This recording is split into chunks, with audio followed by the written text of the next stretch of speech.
The future of humanity and the whole world is somewhere between good and bad.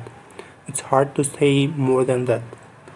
By good, I mean that the people who came after us, everyone born into this world, could live well and safely. And as long as the earth can support life, which should be for a very long time, they could keep living that way. We should at least be thinking about next million years. On the top of that, the people who came after us could keep living alongside other animals, treating them much better than we do now. Other animals should not have to live in the constant fear of us. Many kinds of animals look set to disappear, but some of them could and should keep living beside us. This kind of future sounds like wonderful, and it is, but I don't think it's just a dream. There is nothing in the earth itself or in our own bodies to suggest it cannot happen. By bad, I mean that people could face a very serious problem within the next few hundred years. Many people dying in wars and from hunger, while most of animals simply vanish, leaving only one of useful to us, chickens, cows, or that ones we cannot get rid of it, flies and mice. I think it goes without saying that the good future is better than the bad one.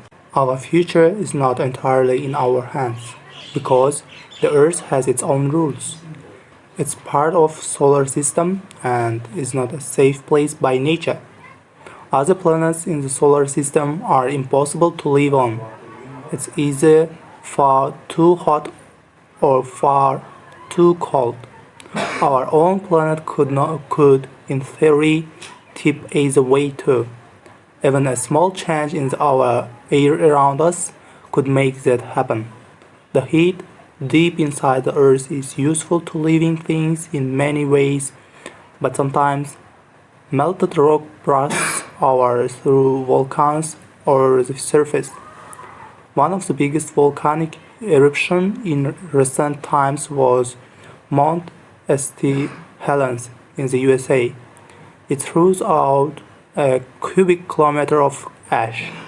Luckily, in a place where very people lived there. In 1815s, a volcano called Tambora in Indonesia sent so much ash into the sky that food growing became very difficult all around the world for several years in a row. Some entire peoples have been wiped out by volcanoes. But nothing we have seen so far shows that volcanoes can truly do. Yellowstone National Park in USA sits inside the deep hollow of very old and very large volcano. Today's measurements shows that its center is slowly rising. At some point in the next 200 million years, Yellowstone could erupt again, and when it does, the whole world will be changed. Yellowstone could erupt tomorrow, but there is a good chance it will give us another million years, and that is surely enough to be getting on with.